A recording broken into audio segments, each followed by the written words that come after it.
When did you first get excited about science and engineering and get involved? Oh, look, I mean, from very sort of, early days when you're sort of looking at the world around you and you perhaps don't even realize that formally it's called science and it's called engineering, but there's always a bit of that curiosity.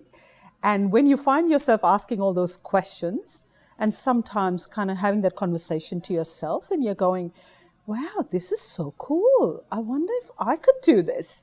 I think when you sort of get into that mode, you know that you've got that innate excitement about science and that passion for science.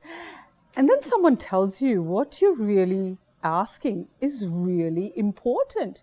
And you go, oh, this matters. Well, for you, it was called rubbish, wasn't it? Wasn't it about like looking at rubbish? And Yes. how did rubbish and equality and sustainability all come together?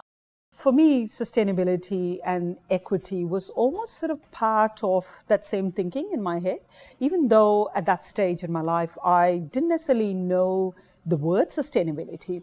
But I think what I was able to see is that if you've got people who want to be able to have the basics, clothes, roof over your head, basically something to eat every day, all of those basic human rights, how are you going to actually deliver that in a way that even people who might not earn enough income, how are people going to provide for their families? And I think this is where, in my own head, thinking about sustainability and thinking about what it means from an equity point of view so that everyone's needs are being fulfilled. Because you were actually observing how materials were being made sustainable and recycled in India by the sort of more impoverished class, really, Yes. but how they were part of that process. Yes, absolutely. And even that whole process of where, you do have people who are your waste warriors, your everyday waste warriors who'd be able to collect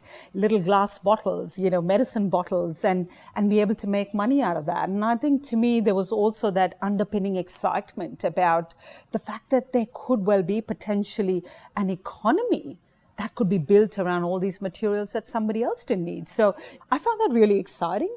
The fact that you could potentially create livelihoods for people out of waste resources. And I think suddenly in there, the notion of equity became so much real. All right. Thank you so much for today. It's been great to chat. Thank you so much, Sarah.